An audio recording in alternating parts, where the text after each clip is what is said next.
Let's try another random game that's shown up on my inbox and see what it's like. So we're going to pick it total random, and I'm just going to play whatever shows up. So we have the RPG. Okay, well, I'm going to go give it a chance. I'll come back and tell you how it is. Okay, so I've given this one a play. I actually gave it so much of a play that I ran out of playtime because only the demo is out, which on its own says how much I liked it. Like, I really liked this one. To give you a rundown, it begins with kind of like a little Skyrim spoof, and then you get like character creation, and you can change like your head size and your skin color and your facial expression.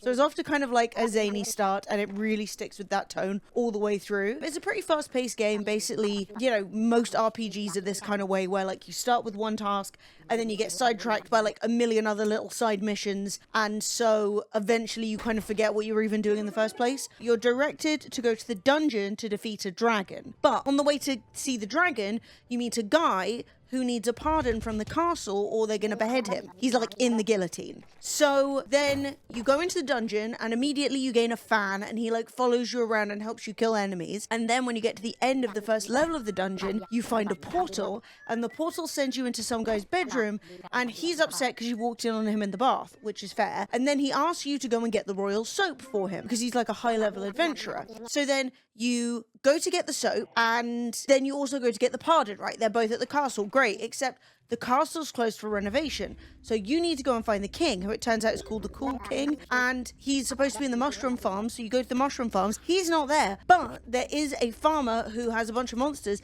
that he needs you to clean out, and it goes on from there. Bear in mind, I can only play this game for maximum an hour, so all of this happens very, very quickly. Like, every step forward creates like 10 more obstacles, and it's really enjoyable because it really encourages you to like explore the map. And the map has like trebuchets, which are essentially for fast travel, so they literally like catapult you across the map, which is pretty fun. Or maybe they're catapults, not trebuchets.